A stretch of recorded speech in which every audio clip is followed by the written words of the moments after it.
तस्मै श्रीगुरवे नमः।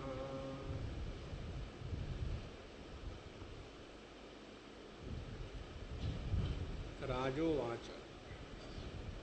चतुर्थस्कंद 21वां अध्याय 21वां श्लोक। सभ्या शृणुत भद्रं वः साधवो य इहागताः सत्सुजिज्ञासुभिर्धर्मम् आवेद्यं स्वमनीषितम्।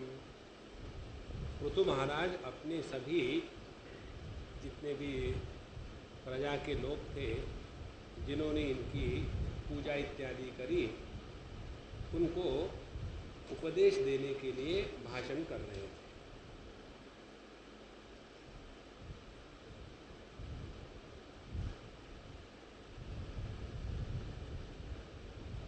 और उन्होंने कहा, बहुत अच्छी बात कही। पहले तो सबका कल्याण हो ऐसी परमात्मा से प्रार्थना करी, और फिर कहा, ये बहुत मज़े की और महत्व की बात है। कहते हैं, प्रत्येक साधक ने अपने जीवन में जो सत्संकल्प है, अच्छे संकल्प है, अच्छा निश्चय है, वो लोगों को बता देना चाहिए। और जो बुरे निश्चय है वो किसी को नहीं बताना चाहिए। देखो, कहने को लगता ऊपर ऊपर की बात है। समझो आपने निश्चय कर लिया, आप चले गए हरिद्वार, बद्रीनाथ या मानस सरोवर। वहाँ जाकर के आपने निश्चय कर लिया कि अब हमने क्रोध का त्याग कर दिया। तब घर आने के बाद सबको बता दो कि मालूम है मैंने क्रोध का त्याग कर दिया है, अब मैं किसी से गुस्सा नहीं करूँगा। और बताने के बाद अपने आप प्रेशर आता है, देखो मैं क्रोध करूँगा तो पब्लिक काहे का त्याग किया।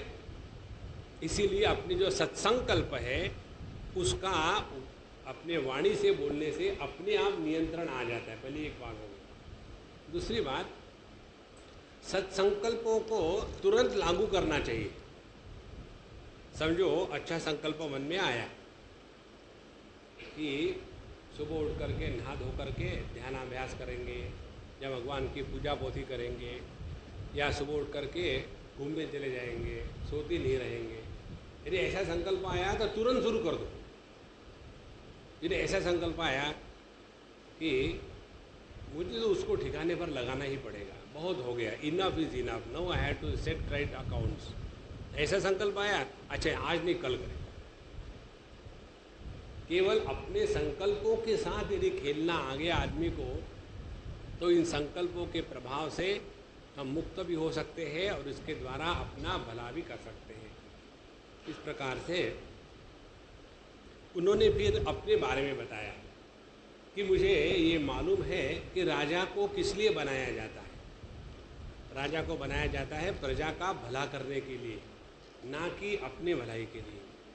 और इसलिए जो राजा अपने प्रजा का पालन करता है उस पर भगवान प्रसन्न होते हैं। जो अच्छी बात है, अपने को तो कोई चक्कर है ही नहीं, अपन तो राजा है ही नहीं, ऐसी बात मत समझो। प्रत्येक व्यक्ति अपने स्थान पर राजा है, क्योंकि प्रत्येक व्यक्ति पर कोई ना कोई उत्तरदायित्व होता ही है। हम यदि माँ है तो हमारे पर कोई उत्तरदायित्व है, हम यदि पिताजी है तो कोई उत्तरदायित्व है, हम यदि भाई है बहन है, माने हमारे जीवन के जो जो कर्तव्य कर्म है उनको करने से ईश्वर भगवान हरि प्रसन्न होते हैं। वो प्रसन्न कैसे होते हैं? यदि हम ट्रैफिक नियमों का पालन करें तो पुलिस हम पर प्रसन्न होती है। फिर वो नहीं कहेगी कि कायदे आनी चला, नो, वो नहीं कहेगी, क्योंकि हमने उसका पालन किया है। उसी प्रकार से अपने कर्तव्य कर्मों का पालन करने से भगवान का जो प्रसाद है, वो प्रसाद कैसे मिलता है? मन पर किसी प्रकार की ग्लानि निर्माण नहीं होती। मनुष्य को अपने जीवन में जो बड़ा बोझा होता है ना, वो बोझा होता है अपने कुकर्मों का जो पश्चाताप हमारे मन में ग्लानि निर्माण कर देता है। वो ग्लानि आदमी को जिंदा नहीं रहने देती। और यदि हम अपने कर्तव्य कर्म ठीक से करें तो हमने ये किया, हमने ये नहीं किया, इस प्रकार की ग्लानि का निर्माण नहीं होता।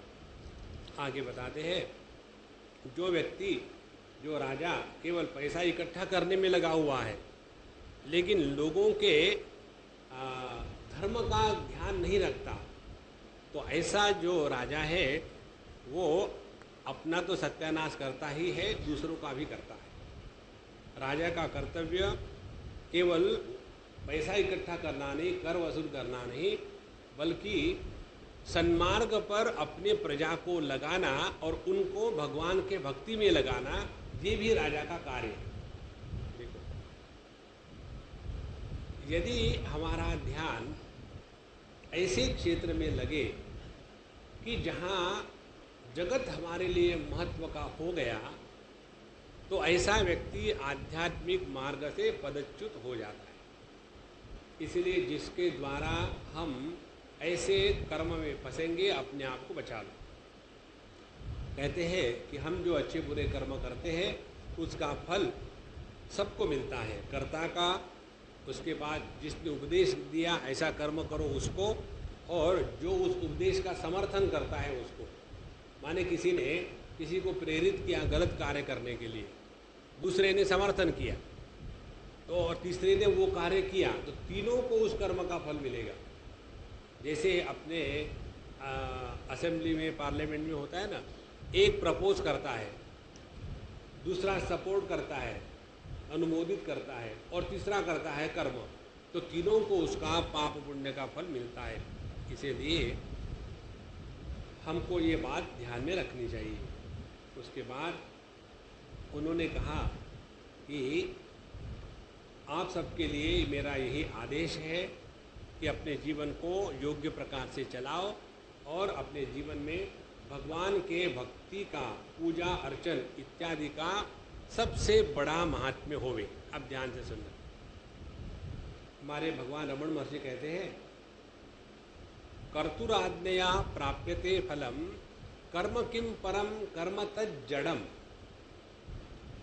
कर्म तो केवल जड़ता की ओर ले जाता है, तो कर्म के द्वारा ज़्यादा उसकी महत्व दे करके अपने जीवन में कर्म का विस्तार नहीं करना चाहिए। फिर क्या करना चाहिए? जितने जितने अपने कर्तव्य कर्म है उसको करने के बाद अपने मन को भगवान में लगाओ।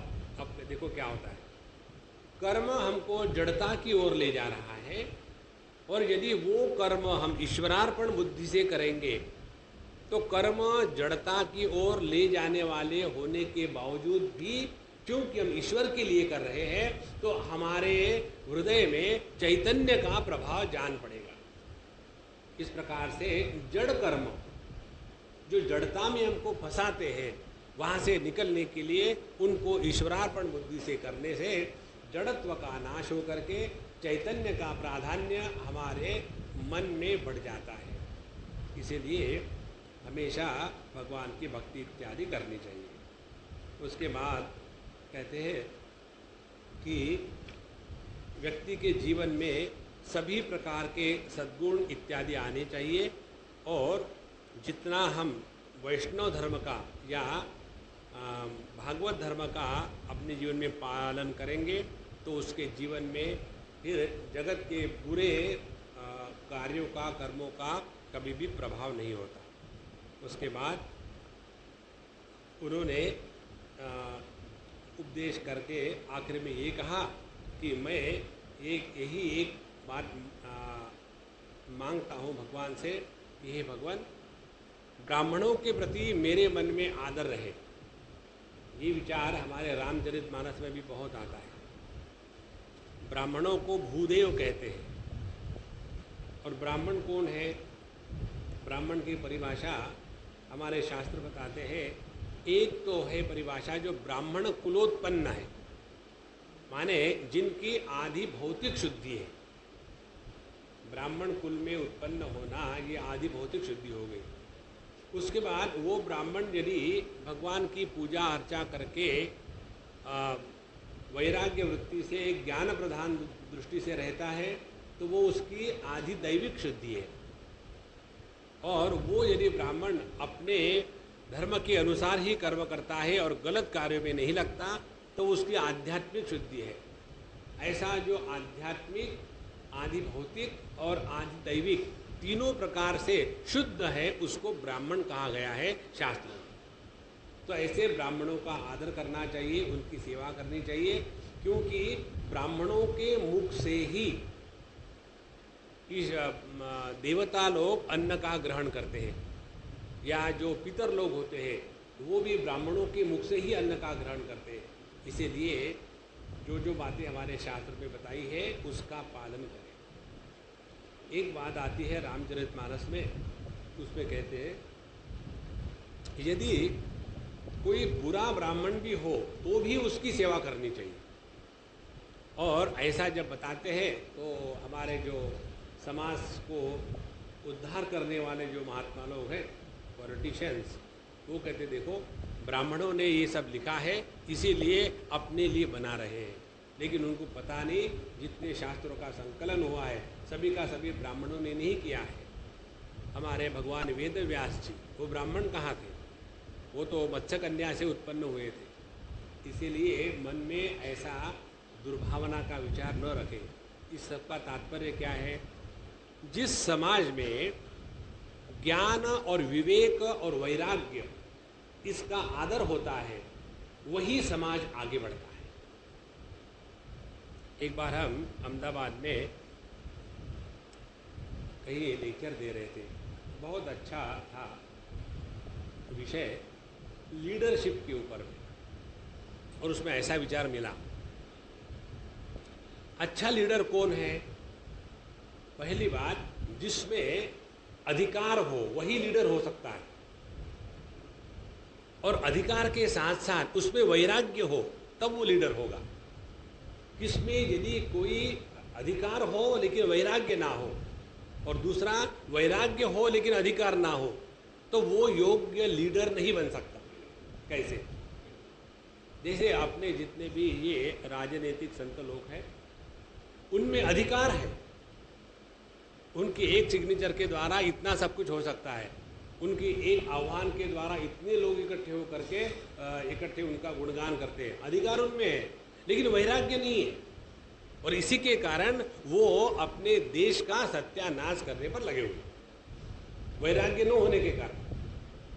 और हमारे जैसे बाबा जी वैराग्य है लेकिन अधिकार कुछ नहीं, इसीलिए हम जो कहते हैं इसका कोई प्रभाव नहीं पड़ता। तो जीवन में सफलतापूर्वक यदि हमको लीडर बनना है, राजा बनना है, तो ये दो गुण हमारे पृथु महाराज ने बताए। दो गुण व्यक्ति के जीवन में चाहिए, अधिकार हो और अधिकार के साथ साथ वैराग्य हो। और ये बात महात्मा गांधी की जीवन में देखी थी, उनमें अधिकार था और साथ साथ वैराग्य था। और ये यदि नहीं होगा तो अधिकार का फायदा हम अपने भांजे, भतीजे, बच्चे और son in law, daughter in law इनके लिए करेंगे, और उसके द्वारा अपने देश का सत्यानाश हो जाता है। इसीलिए पृथु महाराज ने सभी नेताओं को ये बताया, बहुत महत्व की बात है, जीवन में अधिकार के साथ यदि वैराग्य ना हो तो वह अधिकार ही हमको नाश करने पर कारण हो जाता है। इसी प्रकार से केवल वैराग्य हो तो अधिकार रहित वैराग्य का कोई भी प्रभाव नहीं समाज सुधार के लिए।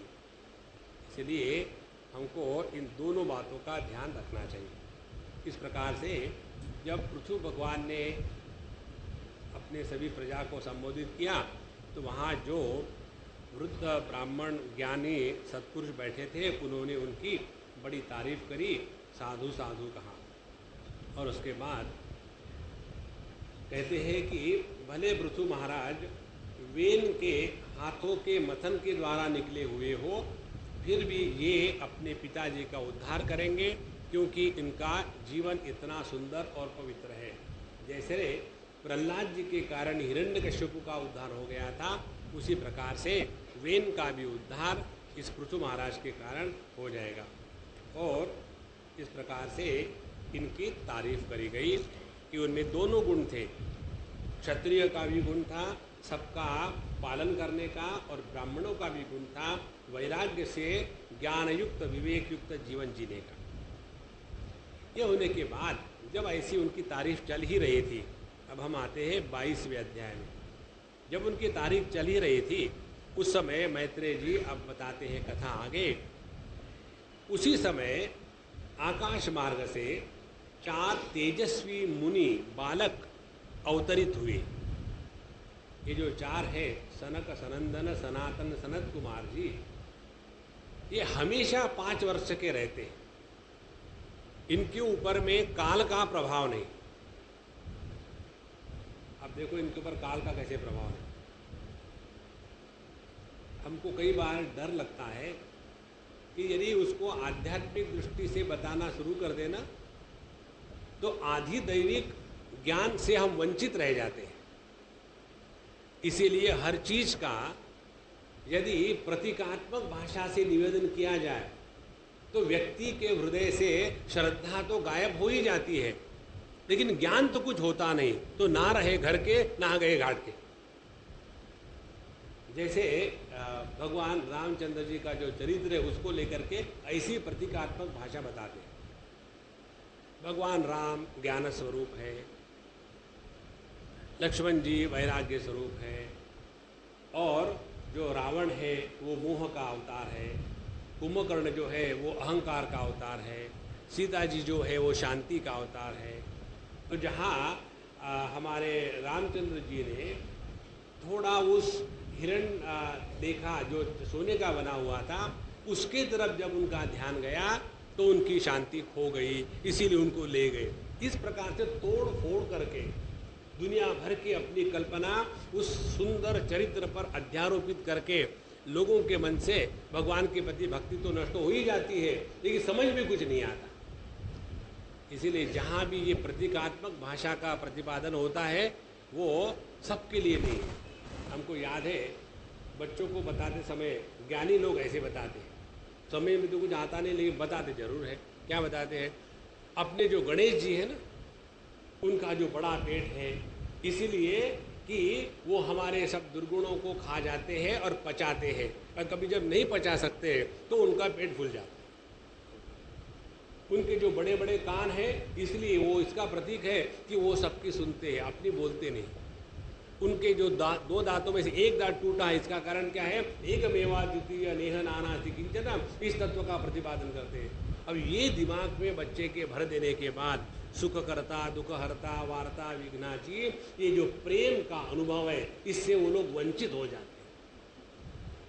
इसीलिए हर चीज का प्रतीकात्मक अर्थ करना बड़ा डेंजरस होता है। तो यहाँ ये जो 4 मुनि हैं, सनक, सनंदन, सनातन, सनत कुमार जी, ये काल के परे हैं, इन पर काल का प्रभाव नहीं। अब अपने आध्यात्मिक दृष्टि से इसका अर्थ देखें तो देखो, हमारे शास्त्रों के जो मंत्र है ना, उसके 3 प्रकार के अर्थ निकलते हैं प्रत्येक मंत्र का, प्रत्येक विषय का।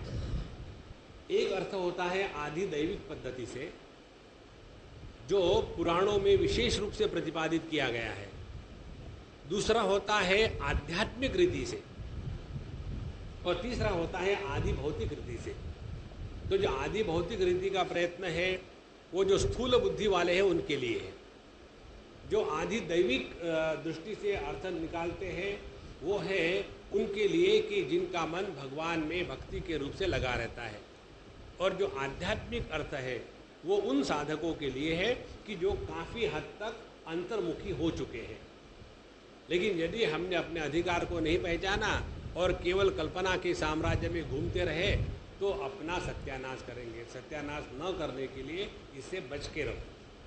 अच्छा, अपने आध्यात्मिक जीवन में ऐसे कौन से 4 तत्व हैं कि जिसके ऊपर काल का प्रभाव नहीं पड़ता? तो वो 4 तत्व है हमारा अंतःकरण चतुष्टय। और इसीलिए किसी भी व्यक्ति को अपनी उम्र बढ़ने का एहसास नहीं होता। जब दूसरे लोग आकर के मदद करते हैं, uncle what is the time, और फिर इसको लगता है कि अब मैं बड़ा हो ही गया हूँ। कल हम गए थे हमारे आनंद महाराज के यहाँ, बड़ा आनंद आया। हमारी आनंद अम्मा खूब बढ़िया गाती है भगवान के भजन, भगवान ने उनको बड़ा अच्छा आवाज़ दिया है। तो उन्होंने 2 भजन गाए, और गाने के बाद हमने कहा, खंडहरों से पता चलता है कि एक ज़माने में इमारत बुलंद थी, तो हमारे कहने का तात्पर्य क्या था? तात्पर्य ये था कि अम्मा अभी भी इतना सुंदर गाती है, लेकिन उन्होंने क्या समझा, स्वामी जी आपने मुझे खंडहर बता दिया। मैंने कहा अम्मा हम सभी लोग खंडहर हो ही गए, अब बच्चा क्या है। तो हमारे मन पर, हमारे बुद्धि पर, हमारे चित्त पर और हमारे अहंकार पर काल का कभी प्रभाव नहीं होता।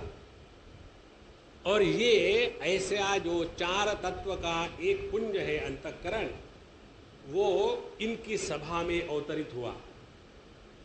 माने जब हम सद्विचारों के साथ रहते हैं, जब हम सत्संग में रहते हैं, तब हमारा जो अंतःकरण है वो अत्यंत पवित्र होता है। और फिर इस चित्ताकाश में, फिर अपना जो चित्त है उसमें परमात्मा का समर्थन करने वाले, परमात्मा का अनुमोदन करने वाले, परमात्मा की याद दिलाने वाले जो तत्व है वो अवतरित हो जाते हैं। इसीलिए सत्संग का महात्म्य है। लेकिन ये मत समझना इसका अर्थ, अच्छा समझ में आ गया, सनत कुमार इत्यादि कुछ नहीं है, ऐसी बात नहीं है, वो है। अच्छा महाराज जब आए तब उन्होंने उनका स्वागत किया, उनके चरण धोए, चरण धो करके अपने बदन पर छीटे और पूरे घर में छीट दिए, सब जगह में। ऐसा कहते हैं कि जहाँ साधु संत आकर के उनके चरण धूली या उनके चरण जल को, तीर्थ को अपने सर पर धारण किया जाता है तो हमारे सभी पाप इत्यादि नष्ट हो जाते हैं। उसके बाद पृथ्वी जी महाराज ने उनको कहा और कहते हैं कि आप आ गए, ये हमारा बड़ा अहोभाग्य है। और ये समझ में नहीं आता कि आपको मैं क्या पूछूं, क्या मैं तो आपसे ऐसा पूछ ही नहीं सकता कि आप कुशल मंगल तो है। जो परमात्मा स्वरूप है, जो देहा अध्यास के ऊपर उठ चुके हैं, उनको पूछना आपका डाइजेशन तो ठीक है। ये तो ऐसा ही है। कई बार समझो हम एक बार कहाँ गए थे, बहुत बड़े संत के पास गए थे, उनके किडनी फेल हो गई थी, तो बाहर से थैला लटका करके और डायलिसिस से उसमें यूरिन इकट्ठी होती थी, और 1 घंटा आकर के बैठेंगे, फिर मशीन के पास जाएंगे, लगा करके फिर अपने एक्सपर्ट हो गए थे। तो जब हम उनके पास गए, बैठे, नमस्कार किया, 1 घंटे तक फिर बोले नहीं, वो भी नहीं, हम भी नहीं बोले। उसके बाद हमारे साथ एक सज्जन थे, उन्होंने कहा स्वामी जी आपने कम से कम स्वामी जी का कुशल मंगल तो पूछ लेते। तो हमने कहा देखो, जब हम साधु संतों के पास जाते हैं तो उनका कुशल मंगल पूछना ये उनके प्रति अनादर दिखाना है। साधु संतों के पास जाकर के केवल तत्व का चिंतन होना चाहिए, अन्यथा हम जैसे अपने आप को देह भाव में मान करके देह के रूप में स्वीकार करते हैं, वैसे ही साधु संतों को भी हम देह भाव से ही देखते हैं। आत्मौपम्येन सर्वत्र, हम जो अपने आप को समझते हैं वही दूसरों को देखते हैं। इसीलिए हम इस प्रकार से कैसा प्रश्न करें आपसे कि आपका कुशल मंगल है कि नहीं, क्योंकि आप तो हमेशा परमात्मा तत्व में ही रमण करने वाले हैं। तो जो व्यक्ति इस प्रकार का है, ऐसे सिद्ध पुरुषों को हम क्या पूछ सकते हैं। इतना होने के बाद सनत कुमार जी को उन्होंने आखिर में प्रश्न पूछा कि सबका कल्याण जिसमें होवे, ऐसी कुछ उपदेश की बात हे भगवान हमें करी। देखो ये जो संसारी दुनियादारी की बात है वो उन्होंने एकदम डिलीट कर दी और सीधी तत्व चिंतन पर आ गए। और जब ऐसा पूछा तो सनत कुमार जी बड़े प्रसन्न हुए और प्रसन्न होकर के उन्होंने बोलना शुरू कर दिया। ये ऐसी बात है, आप किसी श्रेष्ठ संगीतज्ञ के पास चले जाओ और उनसे वार्तालाप करना है और उनको पूछो कि पंडित जी माने पंडित भीमसेन जोशी, पंडित जी आपको बैंगन के पकोड़े बनाना आते हैं क्या? तो वो क्या करेंगे?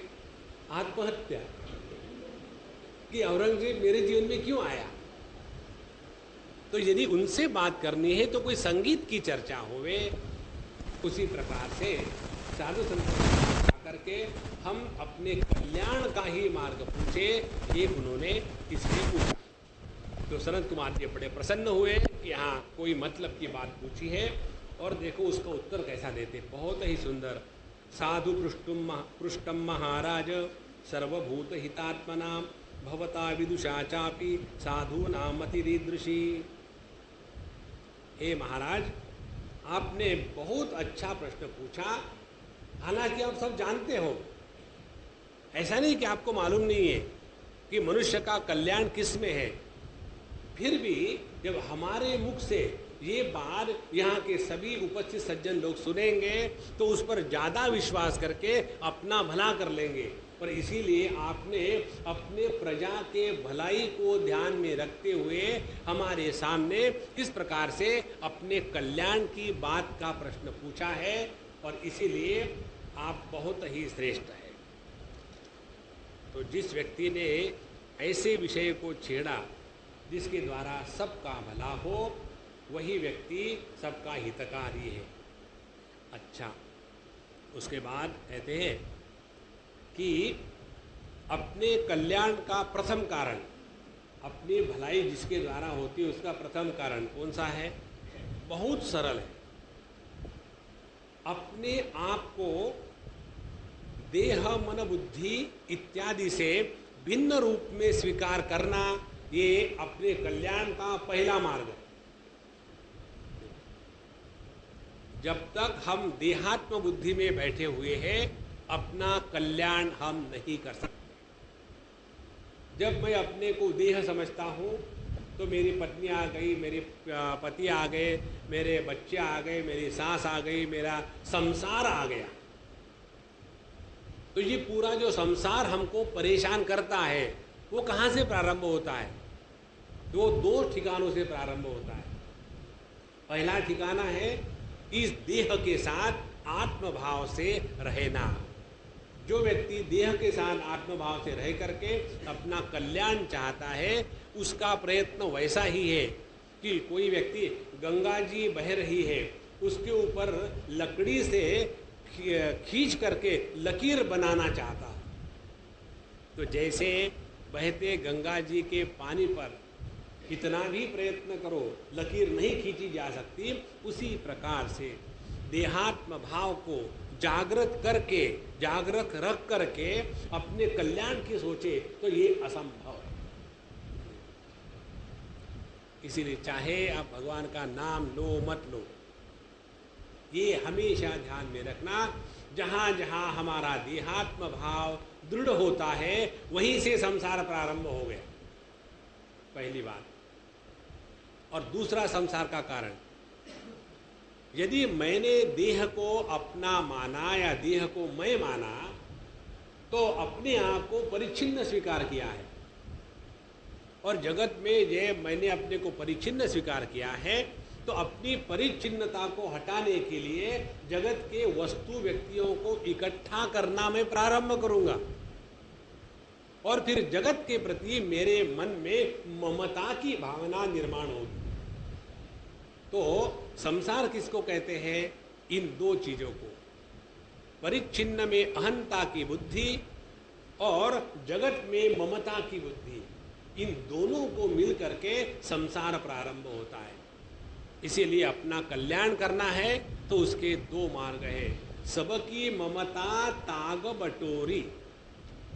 हमारे तुलसीदास जी महाराज कहते हैं कि हमारी जो ममता हर एक में फंसी हुई है, वहाँ से बटोरी इकट्ठा करके प्रभु चरणों में उस ममता को लगा दे। जो ममता परिच्छिन्न में बिखरी हुई है, उसी ममता को जब प्रभु चरणों में लगाते हैं तो उसी ममता को भक्ति कहते हैं। और उसके पश्चात जितना हमारा ये ममता का प्रभाव समाप्त हो जाएगा, उतना हम अपने आत्मस्वरूप का चिंतन करने के लिए सक्षम होंगे, अन्यथा नहीं। ये बताने के बाद फिर उन्होंने साधना का क्रम बताया। 22वें श्लोक से कहते हैं, सा श्रद्धया भगवत धर्म अर्चया जिज्ञासया आध्यात्मिक योग निष्ठया योगेश्वरोपासनया च नित्यं पुण्यश्रव कथया पुण्यया च अर्थेन्द्रियाराम गोष्ठतृष्णया तत्सम्मतानाम् अपरिग्रहेण च विविक्तरुच्चा परितोष आत्मन विना हरेः गुणपीयूषपानात्। यहाँ उन्होंने पूर्ण साधना का क्रम दिया है, हम वहाँ सीधा पढ़ेंगे। शास्त्रों का भी यही कहना है कि गुरु और शास्त्रों के वचनों में विश्वास रखने से, भागवत धर्मों का आचरण करने से, तत्व जिज्ञासा से, ज्ञान योग की निष्ठा से, योगेश्वर हरि की उपासना से, नित्य प्रति पुण्य कीर्ति श्री भगवान की पावन कथाओं को सुनने से, जो लोग धन और इंद्रियों के भोग में रत है उनकी गोष्ठी में प्रेम न रखने से, उन्हें प्रिय रखने वाले पदार्थों का आसक्तिपूर्वक संग्रह न करने से, भगवत गुणामृत का पान के सिवा अन्य समय आत्मा में ही संतुष्ट रहते हुए एकांत सेवन में प्रेम रखने से, किसी भी जीव को कष्ट न देने से, निवृत्ति निष्ठा से, आत्महित का अनुसंधान करते रहने से, श्री हरि के पवित्र चरित्र रूप श्रेष्ठ अमृत का आस्वादन करने से, निष्काम भाव से, यम नियमों का पालन करने से, कभी किसी की निंदा न करने से, योगक्षेम के लिए भी प्रयत्न न करने से, शीतोष्णादि द्वंद्व को सहन करने से, भक्तजनों के कानों को सुख देने वाले श्री हरि के गुणों का बार बार वर्णन करने से और बढ़ते हुए भक्तिभाव से मनुष्य का कार्य कारण रूप जड़ प्रपंच से वैराग्य हो जाता है और आत्मस्वरूप निर्गुण परब्रह्म में अनायास ही उसकी प्रीति हो जाती है। ये पूरी की पूरी साधना उन्होंने बताई। तो पहला क्या उन्होंने बताया, साधना का लक्ष्य क्या है? साधना का लक्ष्य है हमको देहात्म भाव से निवृत्ति करनी है, देहात्म भाव का विराम करना ये लक्ष्य है। और उसके पश्चात ये देहात्म भाव से विराम कैसा होगा, उसके लिए ये 15-20 बातें जो बताई है वो अपने जीवन में नियम से उतारनी है। इस सब का प्रभाव एक ही होता है कि जगत के प्रति वैराग्य जागृत हो जाता है। यदि अपने मन में जगत की किसी छोटी सी चीज के लिए भी वैराग्य ना हो, 15 मिनट के लिए, तो उस 15 मिनट में हमारे अंतःकरण में अशांति के सिवा कुछ नहीं होता। हमने आपको एक बार एक कथा बताई थी, आप भूल गए होंगे कृपा करके, तो अच्छी बात है। कथा क्या थी? एक बार एक महात्मा जी थे और उनके शिष्य थे, और उनके शिष्य को बताया कि तुम सुबह शाम ध्यान किया करो गंगा जी के किनारे जाकर। तो वो अपने बैठते थे गंगा जी के किनारे, गुरु महाराज ने बताया, अपना ध्यान करने के लिए बैठते थे। एक दिन ऐसा हुआ जब ध्यान खुला उनका, तो सामने देखा तो एक पत्थर के नीचे 100 रुपये की नोट रखी हुई। तो उन्होंने कहा मैंने तो किसी को मांगा नहीं, तो किसी ने यदृच्छया भगवान के द्वारा भेजा गया है, उसका लक्ष्मी का तिरस्कार कैसा करें। उन्होंने लेकर के लुंगी में लपेट लिया। लुंगी का यही एक प्रयोजन है, यहाँ लपेटने के लिए। दक्षिणी हो तो दुनिया भर की चीज़ लुंगी में रख सकते हो। लपेट लिया। उसके पश्चात 1 दिन 2 दिन 3 दिन हुए और गुरु महाराज ने पकड़ लिया, गड़बड़ है कुछ तो भी। बेटा आजकल तुम्हारा कुछ मन जरा डिस्टर्ब सा रहता है, क्या बात हो गई? गुरुजी हम चाहते ही थे आपसे बात करने के लिए, पता नहीं क्या हो गया है, हमारा मन लगता नहीं ध्यान करने, बड़े विक्षेप आते हैं। तो उन्होंने कहा किसी को पकड़ लिया होगा इसीलिए। बोले किसी को नहीं पकड़ा। बोले फिर ऐसे हो ही नहीं सकता, जब परिच्छिन्न को पकड़ेंगे तो परिपूर्ण में मन नहीं लगता। आपको याद है हमने एक बार आपको उदाहरण दिया था, समझो हमारे हाथ में ये वस्तु है, इस वस्तु को हाथ में रख करके यदि हम फाउंटेन पेन इसमें पकड़ेंगे और उसके बाद लिखने का प्रयत्न करेंगे तो हमारा जो ओरिजिनल हैंड राइटिंग वो कभी नहीं आएगा। कारण क्या है, हमारा हाथ इस परिच्छिन्न वस्तु के द्वारा एकदम जकड़ा गया है। उसी प्रकार से जब तक हमारा मन इस देहात्म भाव से देह के साथ तादात्म्य करके रखता है, तब तक के ये परिपूर्ण परमात्मा का चिंतन नहीं कर सकता। और इसीलिए जब तक देहात्म भाव से मुक्ति नहीं होती, ध्यानाभ्यास और आत्मचिंतन, परमात्मा का अनुसंधान असंभव है। तो उन्होंने कहा कि किसी परिच्छिन्न को तुमने पकड़ के रखा होगा। बोले वैसे मैंने तो कुछ नहीं किया गुरुजी, जब मैं ध्यान के लिए बैठा था तो वहाँ कोई से पता नहीं भगवान ने ही भेजा होगा, 100 रुपये कोई रख के चला गया, तो मैंने वो 100 रुपये रख लिए। और मैं ये सोच रहा था कि इसके द्वारा किसी ब्रह्मचारियों को पुस्तक खरीद के ला दूँ, या साधुओं का भंडारा कर दूँ, या किसी हॉस्पिटल में जा कर के दवाई बांटूँ। इसी को लेकर के माने सद्विचार है, अच्छे विचार है, बुरे विचार नहीं है। पराठा गली में जाकर के पराठा खाने के विचार नहीं है। विचार तो दुनिया का भला करने का विचार है। ऐसे विचार आ रहे हैं। बोले बेटा तुम तो बड़े अच्छे हो, इतने अच्छे विचार, दुनिया का भला करना, ये तो भगवान के ही हृदय में आते हैं। ऐसे करो, यहाँ रखो तुम्हारे वो 100 रुपये, रख दिया, पत्थर रखो उसके ऊपर रख दिया। वहाँ जाओ अपने गौशाला में, वहाँ से गोबर ले आओ, गोबर लाए, उसके ऊपर रखो, उसका एक पिंड बनाओ। हमको गोबर का पिंड दान करना है। कल हम किसके यहाँ गए थे खाना खाने के लिए, और वो लड़की हमको ऐसा परोसने के स्थान पर ऐसा परोस रही थी। हमने कहा तुमने हमको बुलाया है यहाँ नवरात्रि के भोजन के लिए, और यहाँ खुल्लम खुल्ला पिंडदान कर रही हो, ये कोई तरीका है? तो उन्होंने पूरा का पूरा गोबर उसके ऊपर रखा। बोले अब इस पिंड को उठाओ, गंगा जी में चले जाओ और पिंडदान कर दो। जहाँ वो 100 रुपये की नोट पानी में बह गई, इनके हाथ में नहीं आई, उसके बाद बेटा अब जा कर के ध्यान में बैठना। एक क्षण में मन शांत हो। देखो, इस देह के साथ तादात्म्य रख करके हम साधना करेंगे, हम मेडिटेशन करेंगे, हमको भगवान की प्राप्ति होगी। ये दिल बहलाने के लिए गालिब ख्याल अच्छा है, ये कुछ नहीं होता इससे। तो लक्ष्य क्या है? ध्यान से सुनना।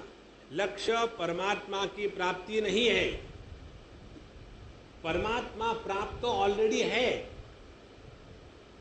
हमारे सिवा परमात्मा को अलग रहने का अस्तित्व नहीं है। लेकिन वो जो परमात्मा है, हमारा स्वरूप, उसी को हम इसलिए नहीं पहचान पा रहे हैं कि जीव और परमात्मा, इनके बीच में ये देह तादात्म्य की दीवार खड़ी हो जाती है। जहां परमात्मा का देह के तादात्म्य के साथ समाप्त टूट गया, उसके बाद उसको जीव नहीं कहते। इस प्रकार से इस साधना के द्वारा हम अपने अंतःकरण में जगत के प्रति वैराग्य और अपने देह तादात्म्य से छुटकारा पाने का अभ्यास करते हैं। और ये जितना करते जाएंगे, धीरे धीरे धीरे, देखो 2-3 बातें बताता हूं मैं। एक, स्थूल देह से तादात्म्य छूटने का पहला लक्षण है, जगत के स्थूल वस्तुओं में महात्म्य खत्म हो गया।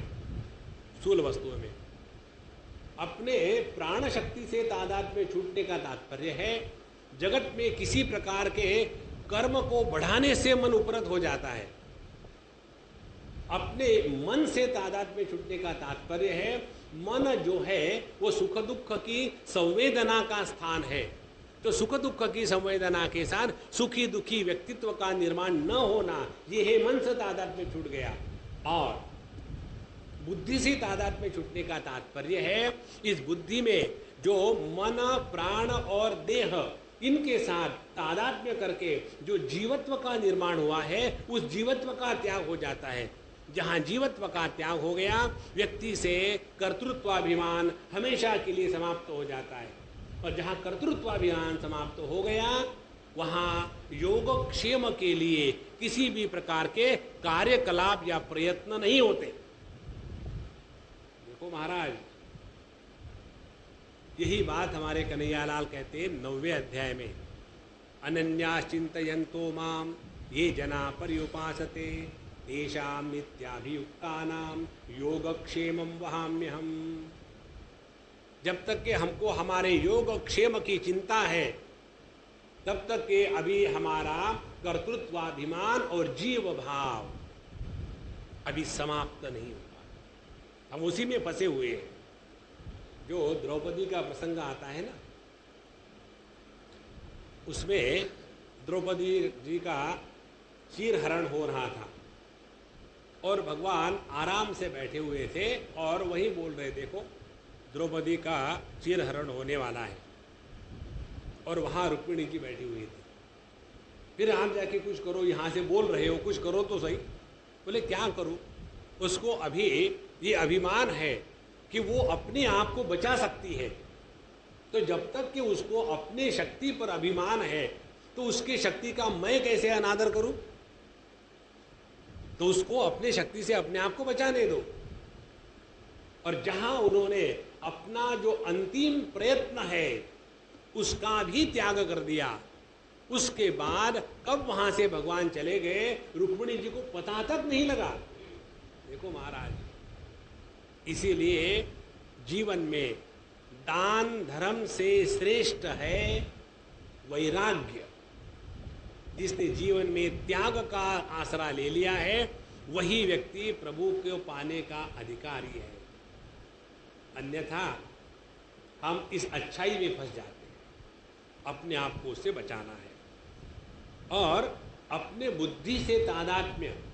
अब आखिरी चीज, अपने बुद्धि से तादात्म्य छूट गया है, ये कैसे पता चले? बुद्धि से तादात्म्य छूटने का तात्पर्य है हमारे बुद्धि में से कार्य कारण भाव हमेशा के लिए निकल जाता है। साधारण व्यक्ति, अज्ञानी व्यक्ति, इंटेलिजेंट व्यक्ति हर चीज को कॉज एंड इफेक्ट इस भाव में तोलना करता है। एक मुझे ईमेल आई, उसने कहा स्वामी जी मैं अमेरिका आया हूँ आजकल, यहाँ आने के बाद मुझे ईमेल आया पिताजी का स्वर्गवास हो गया अपने भारत में। अब बताइए मेरा अमेरिका जाने से भगवान ने हमारे पिताजी का देहांत क्यों करा दिया? तो मैंने कहा भगवान के पास डाटा था, दूसरा कुछ काम था ही नहीं, तो सोचा चलो ये अमेरिका गया है ना, इसके बाप को मार डालो। देखो ऐसे विचार मत करो। किसी भी घटना को लेकर के कार्य कारण के रिलेशनशिप को कभी भी एस्टैब्लिश नहीं करना चाहिए, कभी नहीं करना चाहिए। उसके द्वारा क्या होता है? उसके द्वारा होता है, यदि समझो हमको कुछ हो गया अच्छा बुरा और उसका कारण निकाला, हमारा बुरा इसके कारण हुआ और वो कारण एस्टैब्लिश हो गया, तो कारण के प्रति हमारे मन में क्या होगा? द्वेष, दुर्भावना, बदले की भावना। तो ये कारण को निष्पन्न करने से हमने अपने अंतःकरण में गंदगी तो निर्माण कर ली है। और यदि हमारा कुछ भला किया किसी ने या किसी के द्वारा हमारा भला हो गया और हमको पता चला कि ये अमुक अमुक व्यक्ति ने किया है, तो क्या होगा? हमारे मन में उस व्यक्ति के प्रति आसक्ति निर्माण हो जाएगी। चाहे अंतःकरण में राग का निर्माण होवे, चाहे अंतःकरण में द्वेष का निर्माण होवे, ये दोनों भी बंधन के ही कारण है। इसीलिए इस कार्य कारण की श्रृंखला से अपने को बचाने के लिए सबसे बढ़िया तरीका ये है, जो अच्छा हुआ वो भी भगवान का ही है, जो बुरा हुआ वो भी भगवान का ही प्रसाद है। इसीलिए सूफी संत लोग जब भीख मांगने के लिए घूमते हैं ना, तो वो कहते हैं ना, दिया उसका भी भला, न दिया उसका भी भला।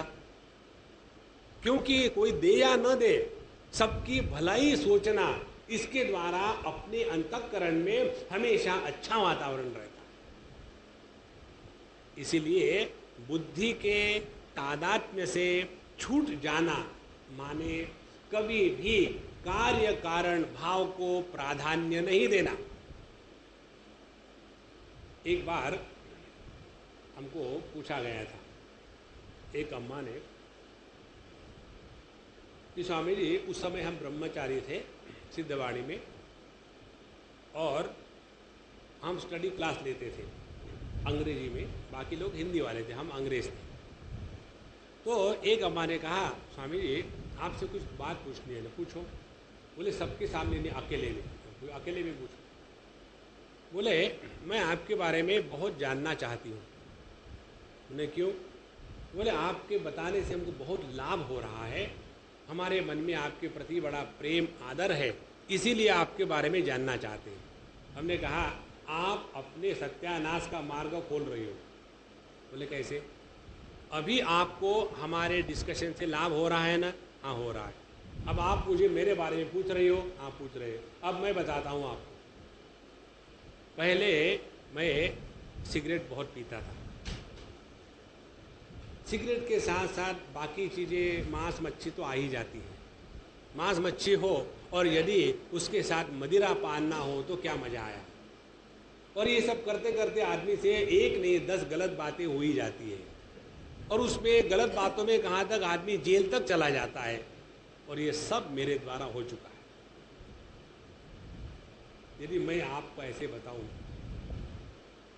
अगले बार आकर के आप क्लास में बैठोगी और मैं बताऊंगा देखो वैराग्य एव अभयम, और आप कहोगे 100 चूहे खा के बिल्ली हज चली। इसीलिए मैं आपको ऐसा उत्तर दूंगा जिसके द्वारा आपको लाभ होगा। तो क्या उत्तर है? हमने कहा हम जो इस मार्ग पर आए हैं वो प्रभु की अनुकंपा है। अपने कहने से हम कुछ नहीं कर सकते। Freedom from वोल्यूशन is the real freedom. जिस दिन हम अपने इच्छाओं के परे चले जावे उसी दिन हमको वास्तविक स्वातंत्र्य मिला है, वही मोक्ष है। इसीलिए अपने बुद्धि के साथ जो तादात्म्य है उसके छूटने का लक्षण है सर्वधर्मान परित्यज्य मामेकम शरणं व्रज। जब भगवान की शरण में चले गए तो काहे का कार्य काहे का कारण कुछ भी नहीं, केवल परमात्मा मात्र है। जिसने पानी को पहचान लिया उसके लिए समुंदर कारण नहीं और लहरें कार्य नहीं तो उसी में फंसे रहेंगे जिंदगी भर। इसीलिए अपने बुद्धि के तादात्म्य को छोड़ना ये भी अपने आप हो जाता है यदि इस प्रकार की साधना जो इन्होंने बताई है सनत कुमार जी ने उसको हम करें। और ऐसा जो व्यक्ति है जिसका अंतःकरण इतने हद तक शुद्ध हो चुका है, फिर वो व्यक्ति जाकर के सद्गुरु की शरण लेता है। ध्यान से सुनना, गुरु अनेक प्रकार के हैं। हमको बचपन में माँ सिखाती है दाहिने हाथ से खाना चाहिए, बाएं हाथ से नहीं खाना चाहिए, वो भी गुरु है।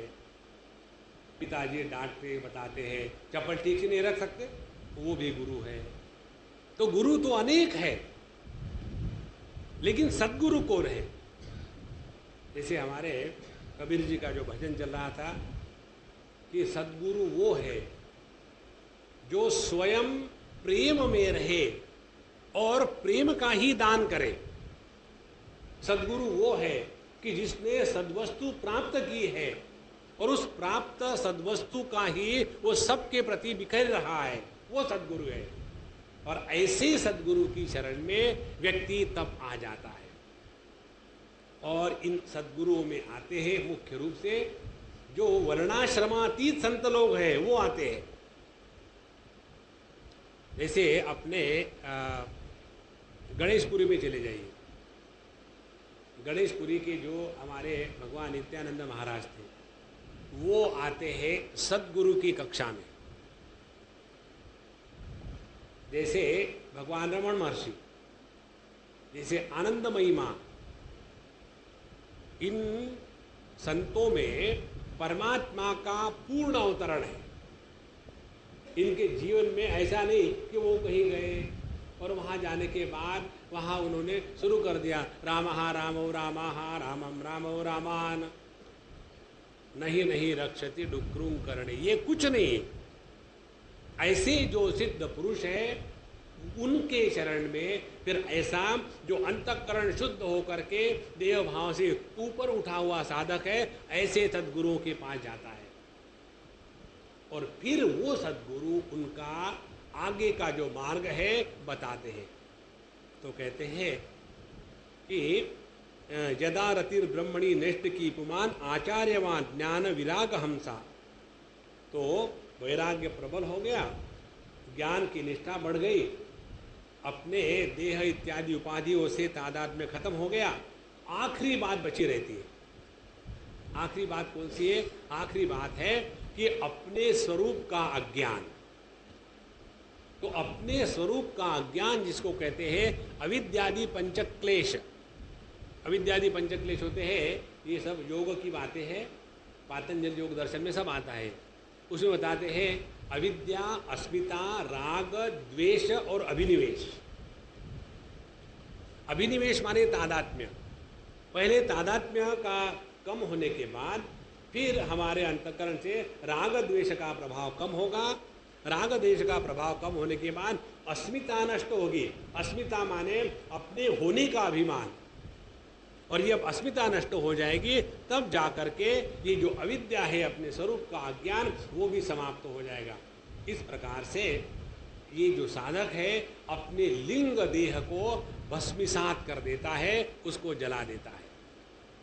तो पहले स्थूल देह, उससे हम उपरत होकर के सद्गुरु के पास गए और वहाँ जाने के बाद फिर अपने लिंग देह का नाश करने के लिए साधना जारी रखी। देखो,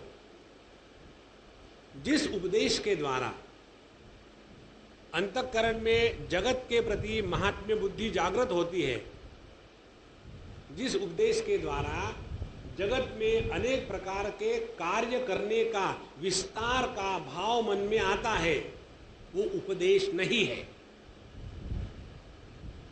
उपदेश के द्वारा जगत के प्रति शून्य बुद्धि, उपदेश के द्वारा किसी भी प्रकार के संकल्प लेकर के कर्म करने के विचार नहीं आने चाहिए। संकल्प प्रभवान कामान त्यक्त्वा सर्वान अशेषतः, भगवान कहते हैं। एक भी संकल्प मन में ना उठे कि मैं अब ये करूंगा, मैं वो करूंगा।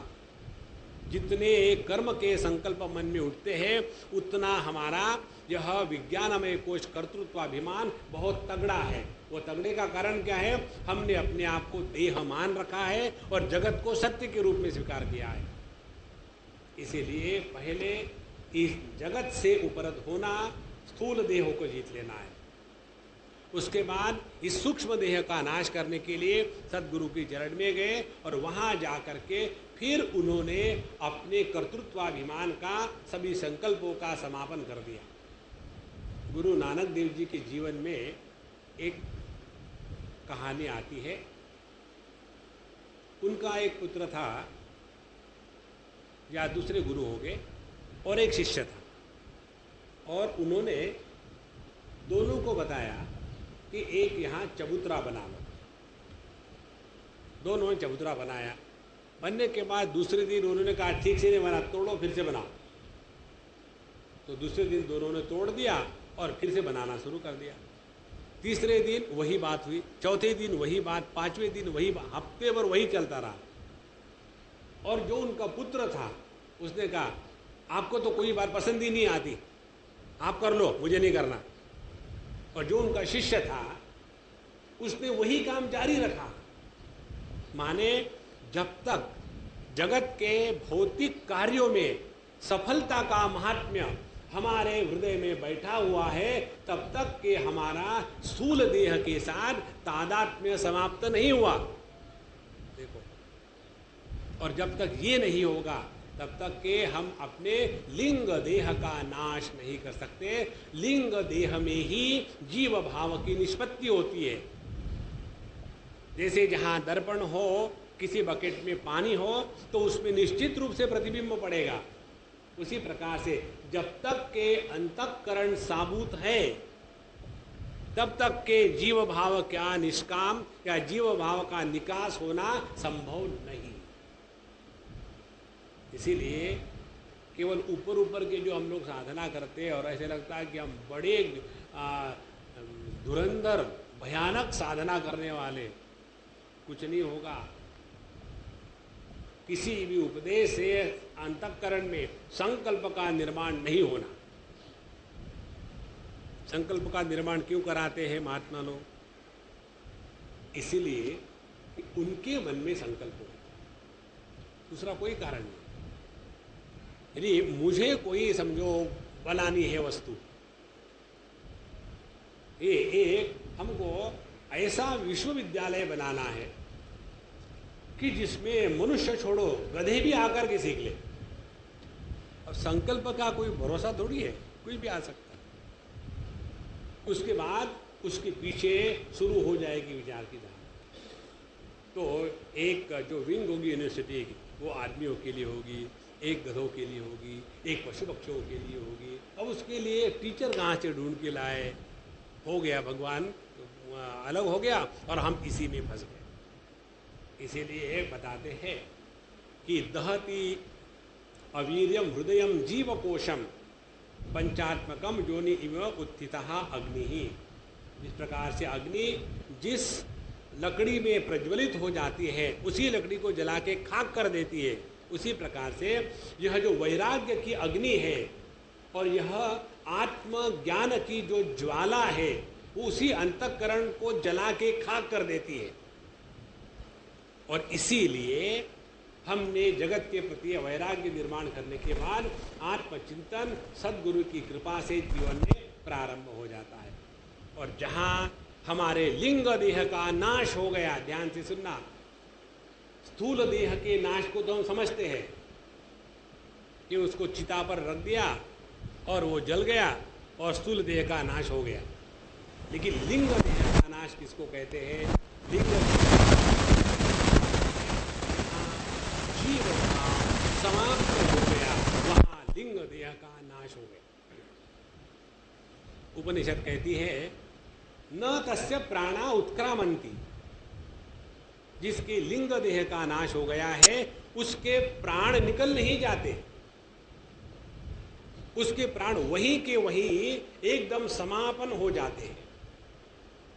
आज के माने पिछले सेंचुरी में 1951-52 की बात है, जब हमारे भगवान रमण महर्षि ने देह का त्याग किया।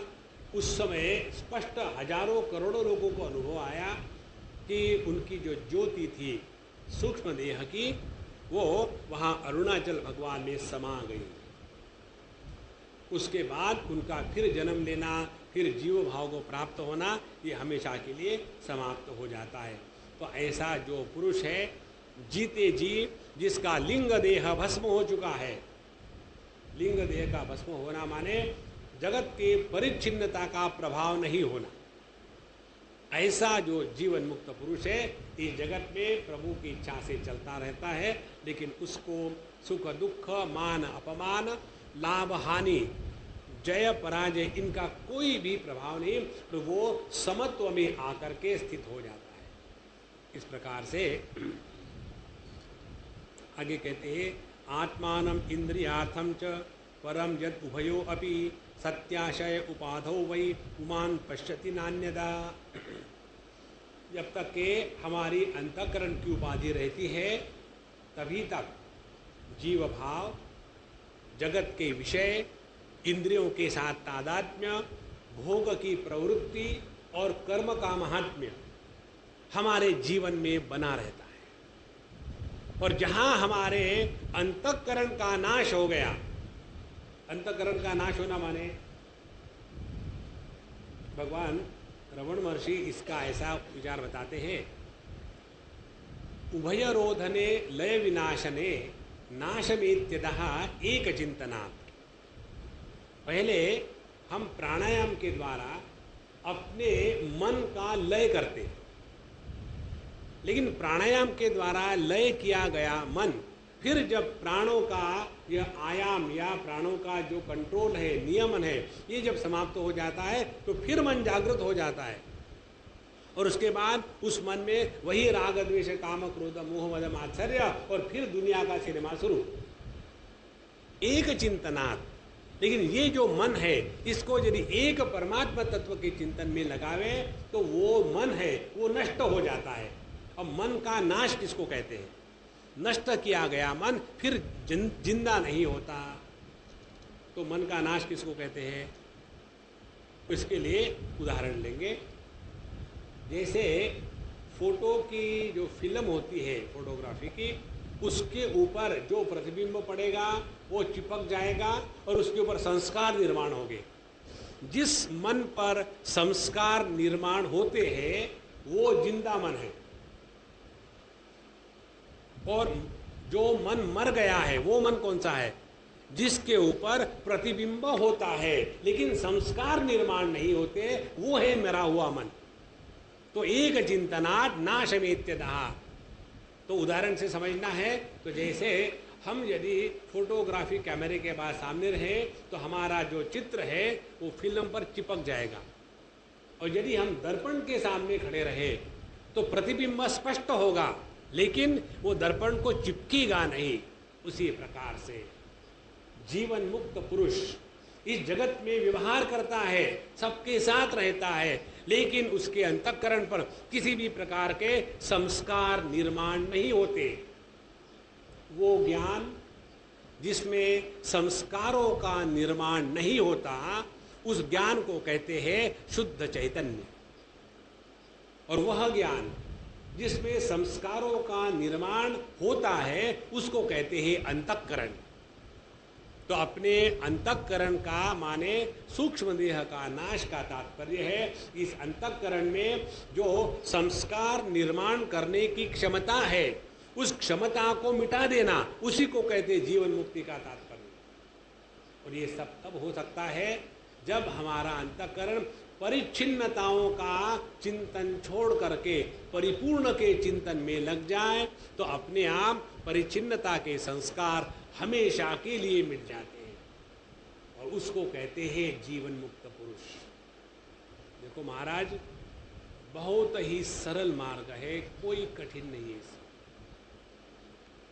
जहाँ जगत के साथ हम व्यवहार करते हैं, शत्रु मित्रे पुत्रे बंधौ माँ कुरु यत्नम विग्रह संधौ, इस जगत में रहते समय ना किसी को दोस्त बनाओ ना किसी को दुश्मन बनाओ, ना कोई अपना है ना कोई पराया है। इस जगत में जो हम आए हैं दोस्ती दुश्मनी करने के लिए नहीं आए। जितनी ये हमारी बुद्धि ज्ञान समझ अंडरस्टैंडिंग पक्की होगी उतनी हमारी साधना चल रही है।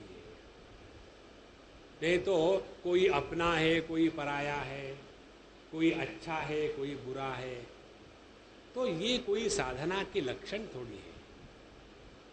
तो ये अंतःकरण की उपाधि जब तक है तब तक के जीव भाव रहेगा, तब तक के राग द्वेष रहेंगे, तब तक के अहंकार माने ईगो रहेगा, तब तक के संसार चलता रहेगा। इसीलिए हमें इस चीज़ को स्पष्ट समझ लेना है कि अपने इस सूक्ष्म देह का हमको नाश करना है। स्थूल देह के नाश का प्रयत्न मत करो। कल परसों मुझे एक ईमेल आई और उसने एक अम्मा ने मुझे लिखा कि मैं सब कुछ करके थक गई हूँ, अब मुझे लगता है बस अब मैं अपने जीवन को समाप्त कर दूँ, क्योंकि मृत्यु ही एक मुझे मार्ग दिखता है इस समस्या का। तो आपकी ईमेल आने के बाद मैं कर लूँगी। तो मैंने उसको लिखा, death is not solution for life. तुम मर के जाओगी कहाँ, पहली बात। दूसरी बात, तुम मर नहीं सकती, ट्राई करो, नहीं मर पाती, कितना भी प्रयत्न करो। तो जो असंभव है उसके लिए क्यों प्रयत्न कर रही हो?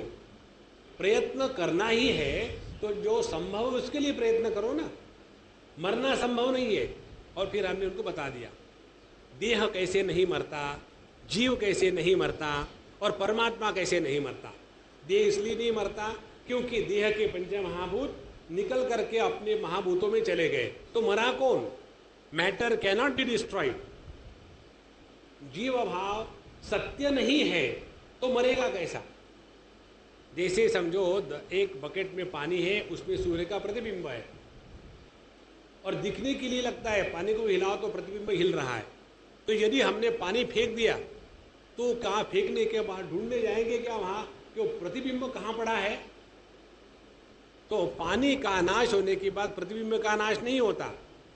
उसी प्रकार से ना तो देह भाव से देखो हम मरते हैं, ना तो जीव भाव से देखो हम मरते हैं, और परमात्मा स्वरूप से तो मृत्यु संभव ही नहीं। इसीलिए देह भाव की मृत्यु समझने के लिए अकल की जरूरत नहीं, अज्ञानियों को तुरंत समझ में आ जाती है। असल में बात है अपने सूक्ष्म देह का हमको नाश करना है, और जितनी साधना है ये सूक्ष्म देह लिंग देह के नाश के लिए साधना है, स्थूल देह के लिए नहीं है। और जब ये बात नहीं होती और हम अपने देहात्म भाव में बसे रहते हैं तो आत्मस्मृति नष्ट हो जाती है। आत्मस्मृति नष्ट हो गई तो बुद्धि बिगड़ जाती है, बुद्धि बिगड़ गई तो हम गलत व्यवहार करने लग जाते हैं, और फिर वही पुनरपि जननम पुनरपि मरणम पुनरपि जननी जठरे शयनम। इस प्रकार से जो व्यक्ति इस ज्ञान को अपने हृदय में उतार करके उसके अनुसार जीवन चलाएगा वो अपना भी भला करेगा और दूसरे का भी भला करेगा।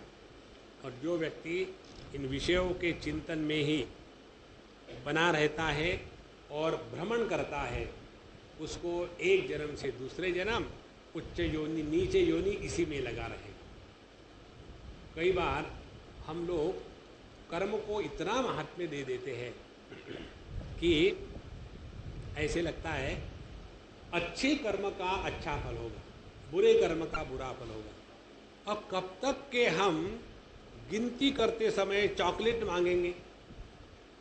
Mummy can you send me a box of chocolates? What for बेटा? I wanted to count. अब तुम एमएससी में हो गए, अभी भी तुमको चॉकलेट की जरूरत है काउंट करने के लिए? नहीं। उसी प्रकार से एक कर्म कर्म कर्म, अच्छा करना बुरा करना, लोगों का भला करना, अरे बाबा करना बंद कर दो। भलाई अपने माध्यम से स्वाभाविक आनी चाहिए, जैसे पुष्प से सुगंध स्वाभाविक आती है। पुष्प किसी का भला करने के लिए सुगंध नहीं देते। तो जब तक हमको भलाई करनी पड़ती है, जैसा कहते हैं ना, परोपकार करो, दूसरों पर उपकार करो। तो जब तक दूसरेपन की भावना है तब तक के उपकार नहीं करता आदमी कोई। कहने का तात्पर्य दूसरेपन की भावना का त्याग करो, उसके बाद जो होगा वो उपकार ही होगा, बताना नहीं पड़ता। हम अपने बच्चों पर उपकार करते हैं क्या? नहीं करते, क्योंकि वो हमारा ही अंश है। इसी प्रकार से ये सब चीज़ों से ऊपर उठ करके जब अनन्य भाव से प्रभु के चिंतन में लगे रहेंगे तो धीरे धीरे धीरे धीरे ये सभी धर्म अर्थ काम इन तीनों से ऊपर उठ जाएंगे। और ये धर्म अर्थ काम तीनों से ऊपर उठेंगे तब जाकर के हमारे जीवन में मोक्ष पुरुषार्थ का निदान होगा, अन्यथा नहीं। और आगे कहते हैं 37वें श्लोक में कि इतना जब साधना के द्वारा अंतःकरण शुद्ध हो गया, फिर उस जीव की अगली साधना क्या है? अभी खत्म ही नहीं हुई क्या? हमको लग रहा था खत्म हो गई। वो पहले बड़े मुश्किल से देह से निकल गए, चलो देह भाव से मुक्ति हो गई, फिर सूक्ष्म देह आ गया, उससे निकल गए, अब फिर और आ गए। अब सुनो, जब हम सूक्ष्म देह से अपने आप को छुड़ा लेते हैं, उसके बाद अनुभव होता है सार्वात्म्य अनुभूति। पहले होता है सार्वात्म्य भाव और बाद में होता है सार्वात्म्य अनुभूति। भाव और अनुभूति में क्या फर्क है? भाव अनुभूति में फर्क ये है कि हमने अपने बच्चे को खाने के लिए चॉकलेट दिया और फिर हम भावना करते हैं उसको अच्छा लग रहा होगा, see how he is happy. अब उसको पूछो जब भी पापा चॉकलेट लाते हैं, पता नहीं कैसा घटिया लाते हैं, लेकिन वो लाते, उनको कहोगे खराब है, उनको बुरा लगेगा, इसलिए मैं नाक दबा के खा लेती हूँ। मुझे एक लड़की ने बताया था, इसलिए मैं बता रहा हूँ। और ये पिताजी को क्या लग रहा है कि मैंने इसके लिए चॉकलेट ले आया तो बड़ी खुश हो गई होगी, तो उसकी खुशी की हम केवल भावना कर रहे, अनुभव थोड़ी है। तो भावना जो है अभी हमारे मन के स्तर पर होती है, और जो अनुभव होता है वो मन के परे जा करके होता है। हमको अपने होने का अनुभव है, और उसके लिए मन की इंद्रियों की आवश्यकता नहीं है।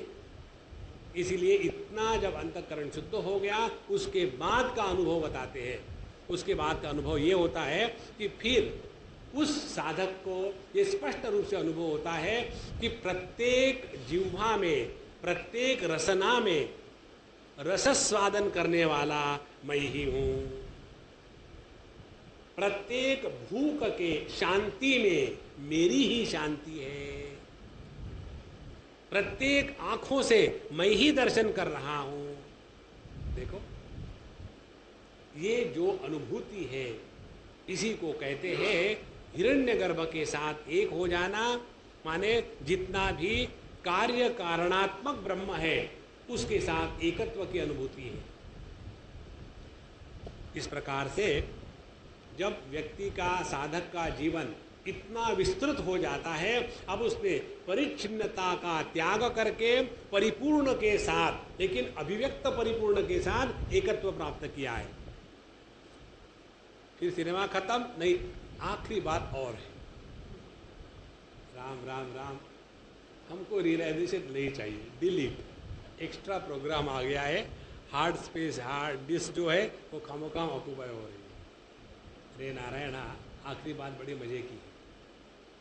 आखिरी बात ये है कि यहाँ तक के जो है वो भावनात्मक है। उसके बाद सोहम अस्मि, जिसके बारे में भावना करे जा रहे थे, कारणात्मक ईश्वर जिसने ये कार्यात्मक जगत और जीव को निर्माण किया।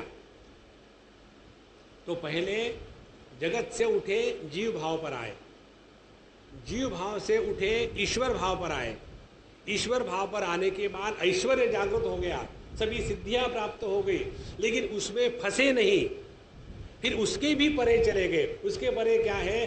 कार्य कारण, इसका जो अधिष्ठान है वो मैं हूं, अपनी आखिरी और असली पहचान। जब तक कि हम यहां तक नहीं पहुंचते, तब तक कि अभी हमको साधना करनी ही है। हे राम, बड़ा कठिन है। अभी तो लगता था कि बड़ा सरल सरल है, लेकिन ये तो हनुमान जी के दुम के जैसा बढ़ी जा रही, बढ़ी जा रही, बढ़ी जा रही, साधना खत्म ही नहीं हो रही है। अरे महाराज, जहाँ से हम निकले वहीं तो पहुँचना है ना।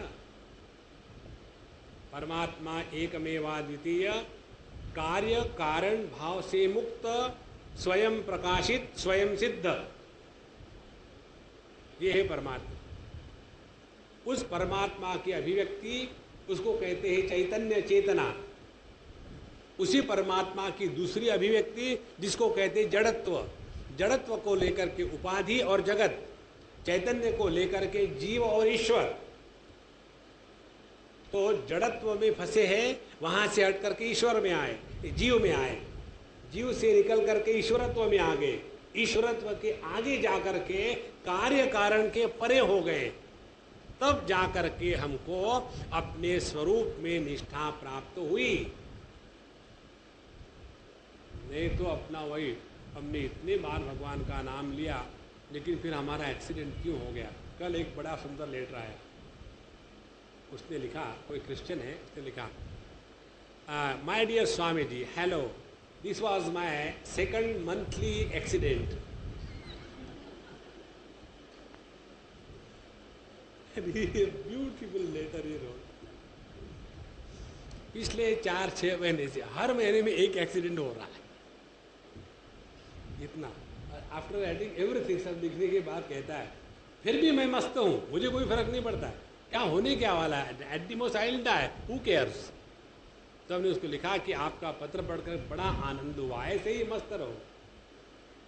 तो ये जितना है ऐसा क्यों हो रहा है, इसके चक्कर में मत पड़ो। ऐसा हो रहा है, अब उसमें से निकल जाने का विचार करो। उसमें फंसे रहोगे तो हमने अपने आप का सत्यानाश किया। इस प्रकार से इन्होंने इस साधना की प्रक्रिया बताई। और जब व्यक्ति कार्य कारण, कर्म, कर्मफल, पाप पुण्य, स्वर्ग नरक, ये सभी भावों से ऊपर उठ जाता है और उसके बाद फिर उसका भजन जो है भगवान के प्रति स्वाभाविक होने लग जाता है। देखो, भजन की आखिरी स्थिति है स्वाभाविक भजन होना। माने क्या? माने जैसा हम अपना भजन करते हैं। भजन के 3 अर्थ हैं। एक तो सेवा करना, अपनी सेवा करते हैं। एक तो अपनी स्तुति गाते हैं, कौन न्योस्ति सदृशो मया। अपनी जब स्तुति सुनने को मिलती है तो कैसे अच्छा लगता है। और उसके बाद अपनी ही बारे में चिंतन करते हैं। तो जो अपनी सेवा करना, अपना भजन करना, अपना चिंतन करना कितना स्वाभाविक होता है, उतना ही स्वाभाविक परमात्मा की सेवा, परमात्मा का भजन और परमात्मा का चिंतन होने लगेगा। जब ये होगा तब जाकर के हमारी जो गंगा मैया बह रही थी जाकर के समुद्र में मिल गई।